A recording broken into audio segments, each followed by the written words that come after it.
The mission of FSU Coach is to prepare and equip the next generation of coaches and sports professionals with best practices and current research to enable them to pursue excellence. We have 2 academic programs, the online graduate certificate, which is 4 classes, and also a 10-class master's in athletic coaching. Our graduate certificate and master's program can be started at any time, either the summer, fall, or spring. The types of classes that we offer focus on the athlete as a whole person. We focus on the theory and practice, the research, the helping skills. I came to FSU Coach because I truly believed in the mission and the purpose of the program. I think I have my dream job being a head coach at Florida State, but I know there's always more ways that I can help my athletes and better prepare as a coach. If you're interested in going into coaching or joining the FSU Coach program, I would just say don't even think about it and do it.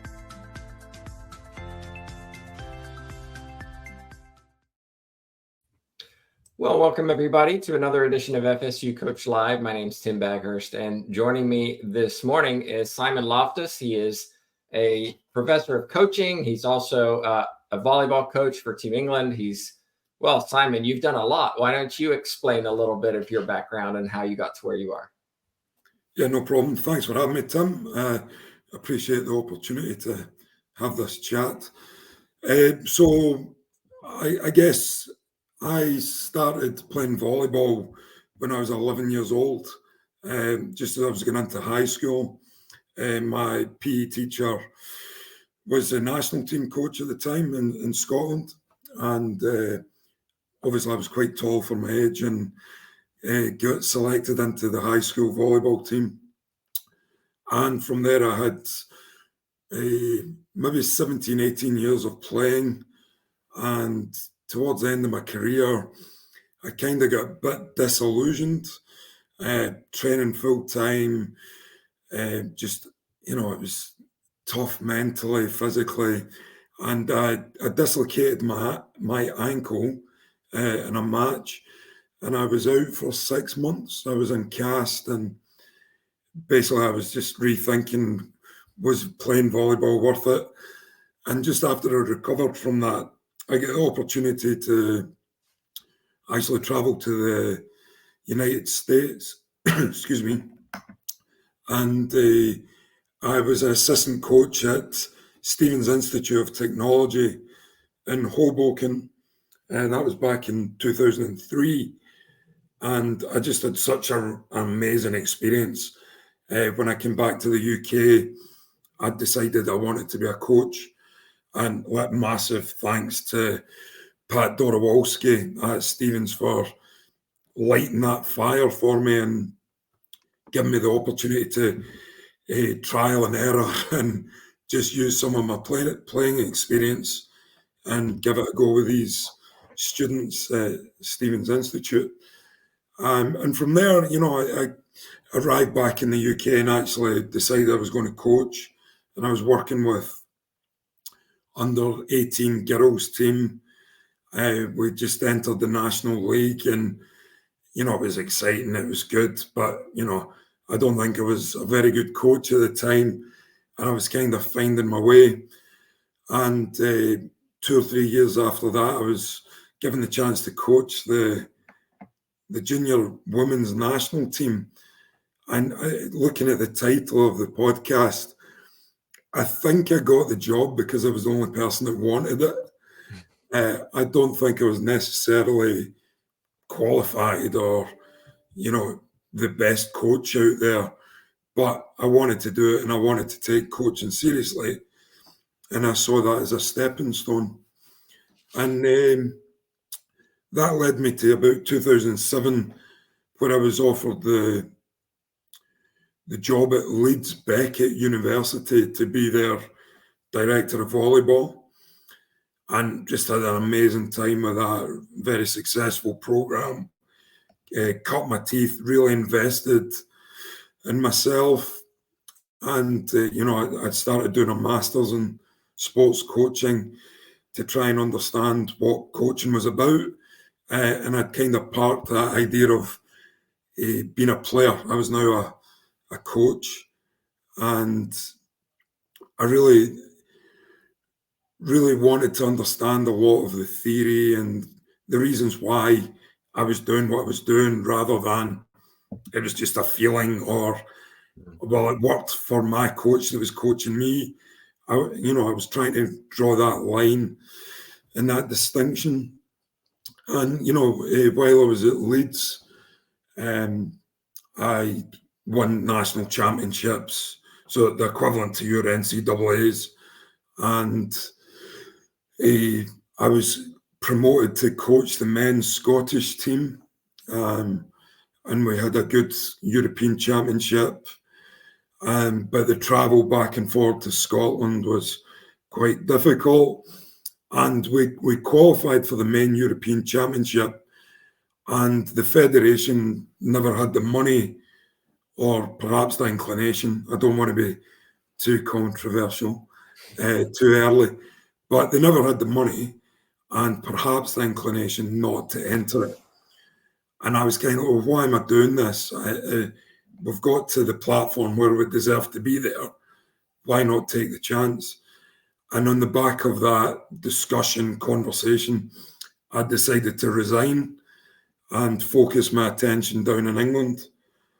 And round about that time, I was invited into the GB program for the London Olympics. And I was one of the assistant coaches there. And again, a hugely invaluable and exciting, amazing experience. And, my career path was on an upward trajectory at this point. I was really excited about where things were going. And then Leeds Beckett terminated my contract and I was made redundant.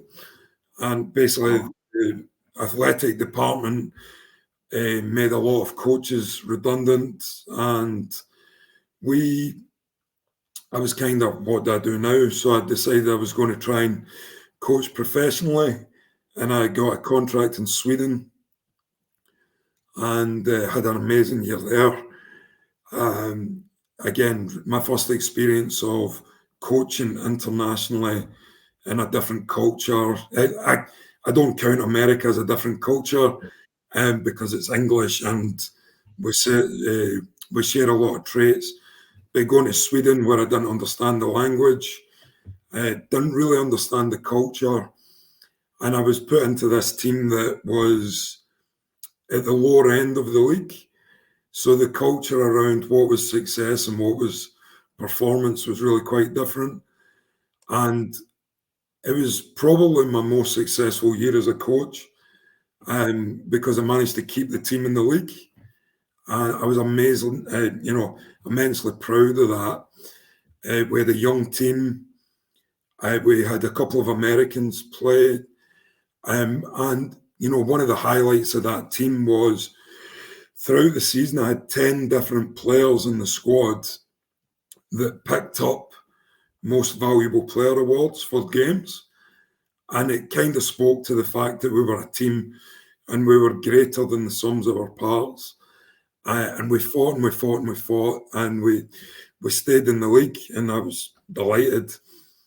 And then the team pulled out of the league, the elite league, and they went back down to the regional leagues in Sweden.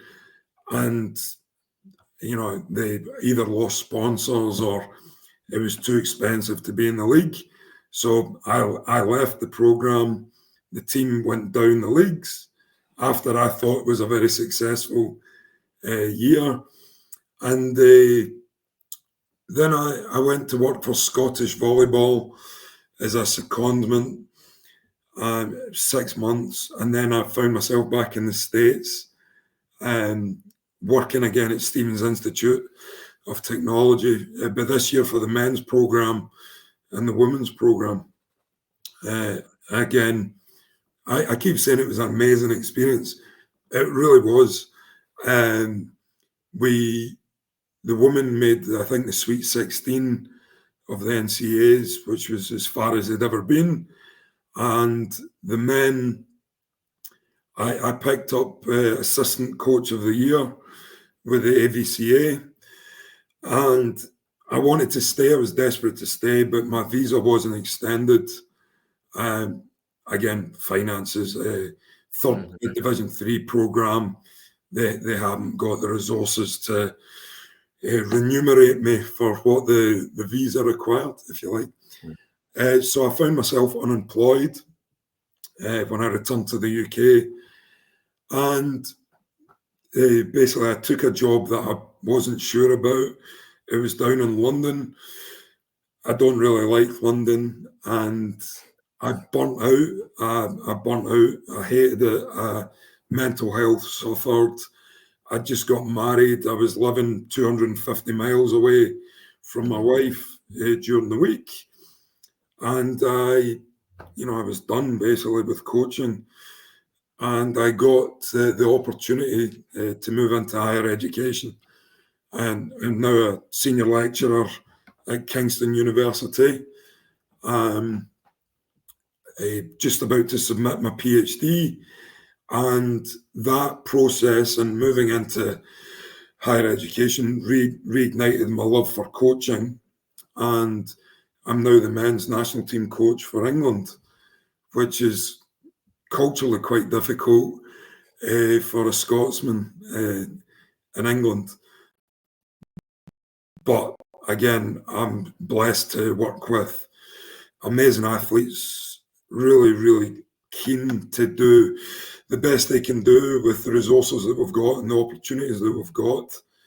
And, I seem to have struck a balance between performance volleyball fix and a good career that I'm able to influence coaches that are coming through programs and hopefully the future of the sport. Yeah, I think it's, speaking as a coach educator, there's a lot of satisfaction knowing that we're influencing people who then influence many people. And there's a lot of feel good about what we do because we know we're doing good. I want to go back and just start. I want to take a few pieces from what you said, but go back to when you were an athlete. You said you were disillusioned. I'm curious about the experiences you had as a professional volleyball player. Lucrative, full-time job. What were your experiences like? So actually, I played national team as an amateur. I wasn't a professional. And this is, hopefully it'll link. I had the opportunity to go professional 2 times. Once when I graduated from university, I had a chance to take a contract in Belgium, and I didn't think it was good enough. I genuinely didn't think it was good enough to play at that level, and I was kind of scared of going there and failing. And that has been a big motivator why, when I was a coach, any opportunities I've had that were offered to me, I was going to take. I didn't want to have that regret as a player, now as a coach. So the first contract I knocked back because I just didn't think it was good enough. And then the second time I was offered a contract in France. And at the time I'd just come back from my first experience in America, and I was in the best shape of my life. I'd been training with the guys I was coaching in America.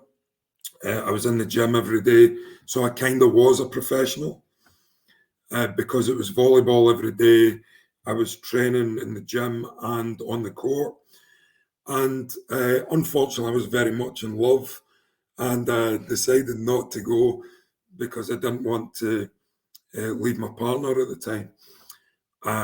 And obviously that didn't work out, and it was a regret.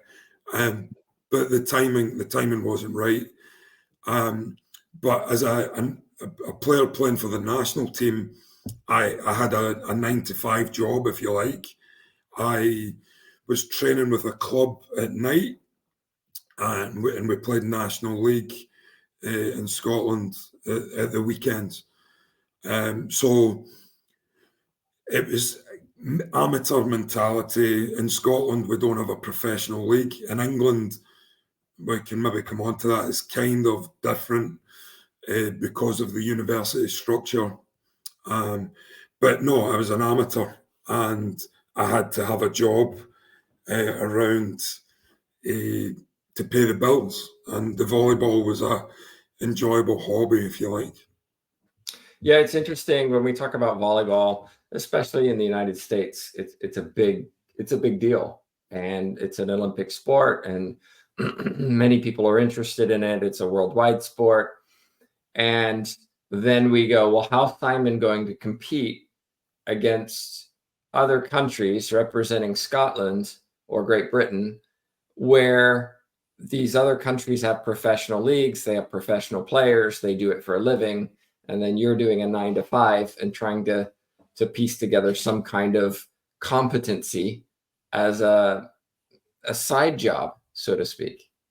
I suspect that that's one of the frustrations that you have, whether it be working in Scotland or whether it be working in England, that you aren't given the tools and resources to compete at that level. Even as you said, which I was shocked to hear, your national organization won't send you to the European Championships. Talk a little bit about kind of that. Well, that's why we titled this "It's Not That Glamorous." It really hasn't been for you. So how do you navigate that? It must be incredibly frustrating to not have the resources you need to actually compete with everyone else. Yeah, I mean, in my sort of intro that I kind of alluded to, the motivating factor is my players. I've got an incredible bunch of guys. I've got an incredible staff that work with me, and they keep me motivated to try and do the best we can. And over the last 3 years, coming out of COVID, I guess, we've been able to create some opportunities for the players. We went to Slovakia for 7 days, and we were playing against professional teams there. We've been to Korea. We played a tournament out in Korea, and we finished third there. We played UC Irvine when we were out there. We played the Vietnamese national team, the Korean national team, Japanese national team. And, the guys have to pay for it to be there, but they're never going to get this experience just waiting on the call that all of a sudden the federation's found a couple of $100,000 to be able to go and enter a tournament. So the players had to pay their own way to these tournaments? Yeah. Wow. Yeah. And I'm a volunteer coach. I'm not remunerated for my time. Again, I've got a good salary from working at a university, so the money is not important. But yeah, we do. I mean, we played a tournament in Denmark this August, and we played Denmark, Sweden, and Norway, all of whom had been in camp for 6 to 8 weeks in preparation. And I had 6 days, and guys are working, they haven't got time. We struggle to get access to facilities. And, we went there and we competed pretty good. We lose 3-0 to Denmark and Sweden, and we lose 3-1 to Norway. But it's got to be frustrating, Simon, knowing that really you're going to these events, dare I say, as the whipping boys, right? You're the add-ons to the teams that do this and are expecting to beat you, almost as if in college American football, there are teams that go to play other teams basically to get paid because they know they're not going to do well. And as a coach, we're all very proud of what we do. We're proud of our players. We want the best for them. And looking from the outside in, I would be going to these tournaments if only we had. And I would be quite frustrated, if I'm honest. Yeah, I mean, being frustrated isn't going to change the dynamic. So we've got a maxim the team's adopted, and it's called kicking doors down. Mm. So if you knock on the door and are polite and say, can we have, the answer is always going to be no. But if you kick the door down and take it, then people need to take note of what you're doing. So 3 years ago, we went to a tournament in Luxembourg, and like you say, we were the whipping boys. We finished last. This last December, we went back to this tournament and we won it.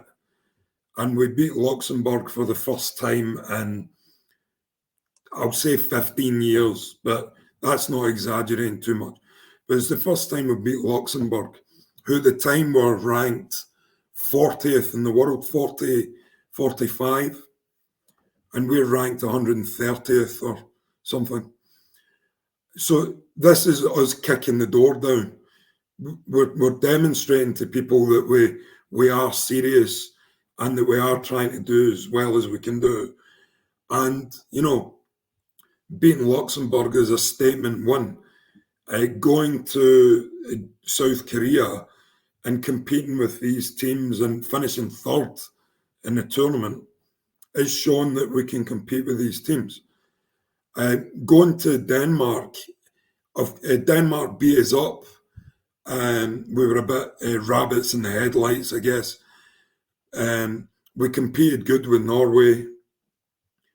And then for phases, we competed quite well with Sweden, but ultimately they were better.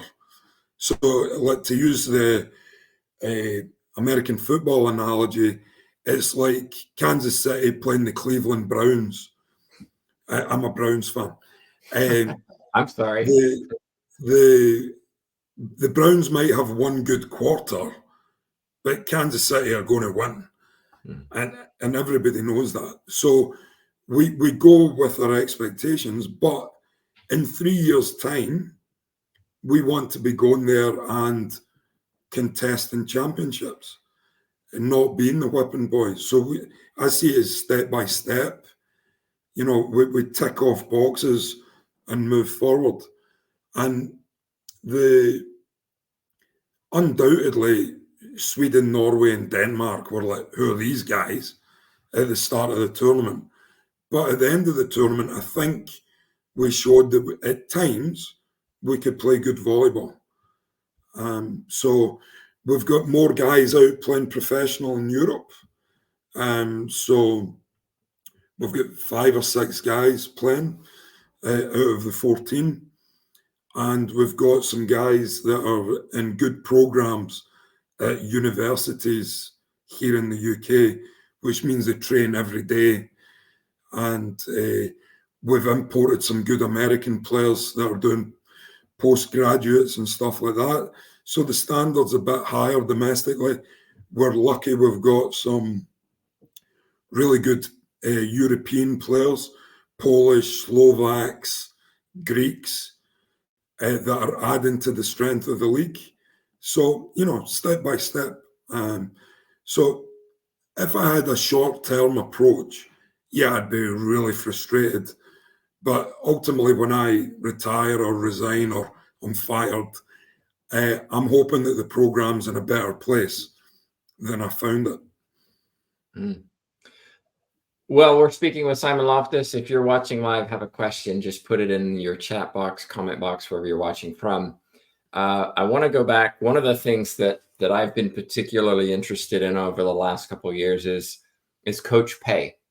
And you yourself said you're a volunteer coach, and that's the case for many, many coaches. Perhaps less so at the international level, perhaps less so at the international level in a Western society. And so that's fairly surprising to me. And I'm curious about this because you talk about almost trying to professionalize the volleyball team, the organization, etc. So is there a perception that because Simon isn't paid, we're not going to take volleyball seriously? Whereas if, I don't know if it's Sport England or someone else, if Sport England are paying you, is there more of a, we're going to invest in this, as opposed to, well, he's not even paid, so this can't be serious, this can't be real? How do you maybe navigate that in a sense whereby I'm sure you don't want to be a volunteer forever. I don't think you should be, given that the role that you have. How do you legitimize your position with an organization to say, you know what, I'm the work I'm doing here, spend countless hours doing it. No, there needs to be some kind of funding for me and also for my team, because I know a lot of volunteer coaches out there, it's almost seen as almost a rite of passage, where you're doing it because no one else will, or you're doing it because you have a stake or a love of the game, etc. Well, yes, but that doesn't mean that you should be doing it for free. So I'm just curious your thoughts, because I remember when we spoke a few weeks ago, I was very surprised by that, of just, really, England? Volunteer? No, can't be. So I'll start this by saying that this Corinthian, higher, altruistic view of sport that has come from volunteerism is a disaster. I think it's disgusting. And I think in the UK particularly, that governing bodies and sports clubs manipulate, it's maybe a strong word, manipulate the goodwill of people in the sport. And I actually think volunteerism's holding back the sport, particularly here in the UK.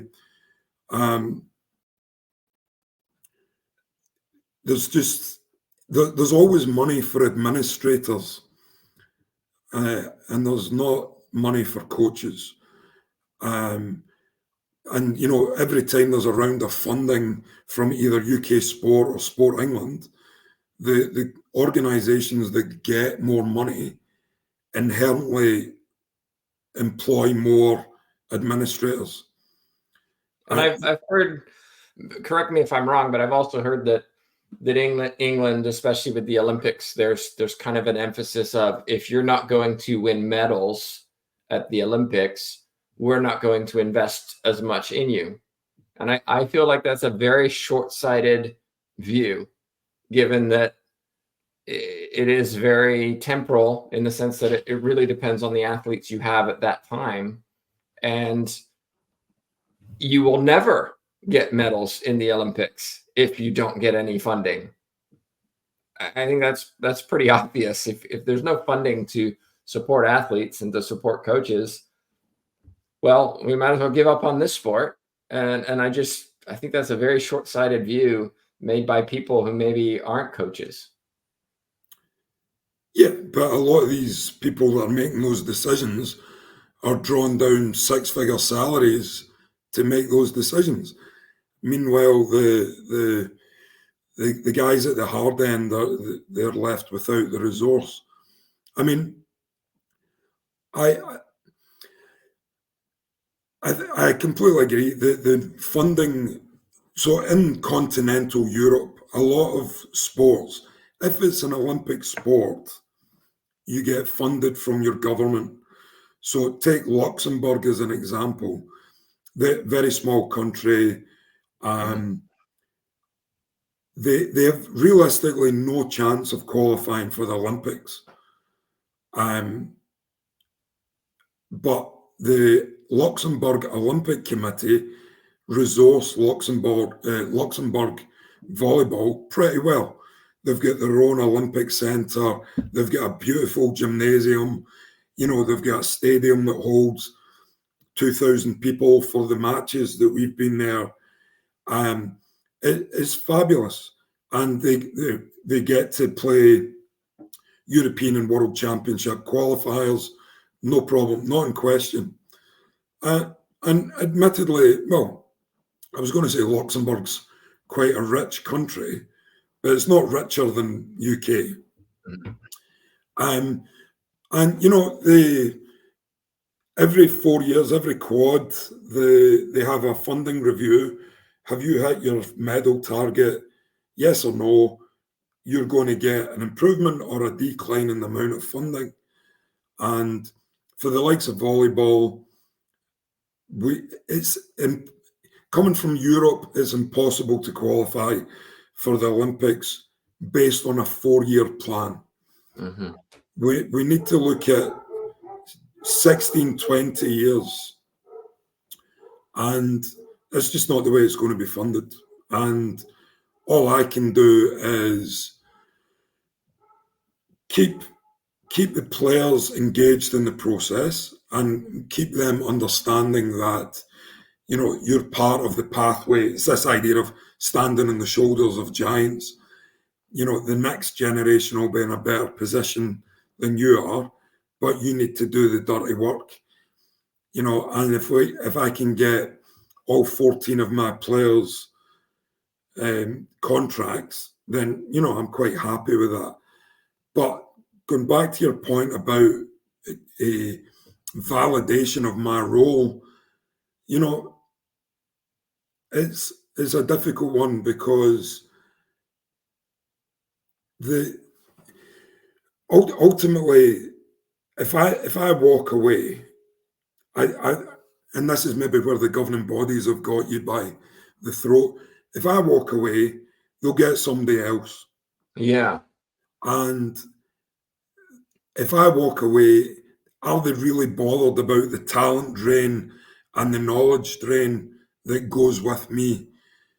And, well, it doesn't matter because you're not playing European Championships or World Championships, and we'll get somebody else to do it. And I think that's the problem. The problem is, as you just said, somebody else will step in and be a volunteer, and they will take advantage of that volunteerism as long as they can, and then move on to the next person. And maybe that volunteer gets burned out or is working a second job to make ends meet, and I just can't sustain it. And Simon, you're speaking as from your experience. I'm speaking from my experience too, where I went through the same experience where I can't keep doing this. It's too much. And so I resigned and they moved on to the next person who, maybe in a better, I don't know, time management situation to the job that I have. And the organization moves on.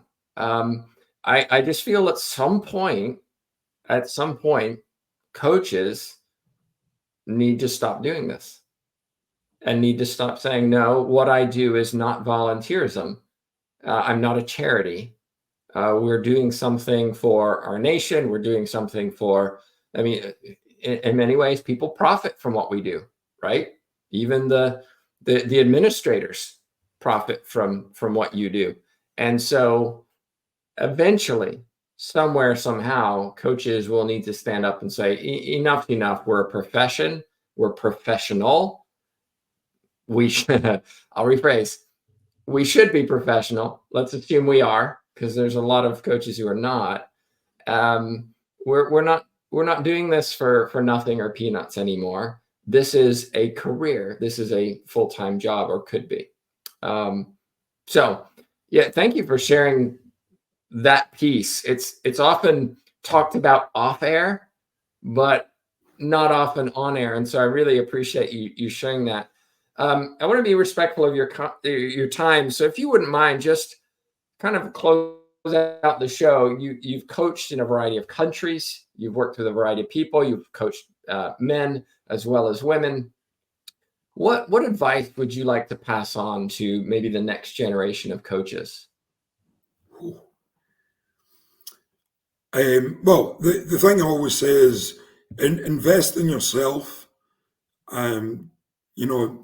Take the time to learn more about the craft.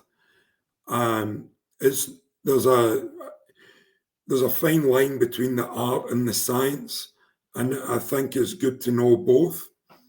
Like the more technology comes into sport, the easier it is to go away from the eye test or the gut, and that's the sort of art, I guess.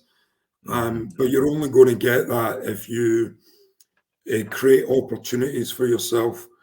And I would say to every coach out there that's taking it seriously and wants to pursue it as a career is, seek out opportunities, work with the best people you can, and create opportunities for yourself. I mean, I got involved with a GB program just by a phone call and an email saying, "Can I come and watch your practice?"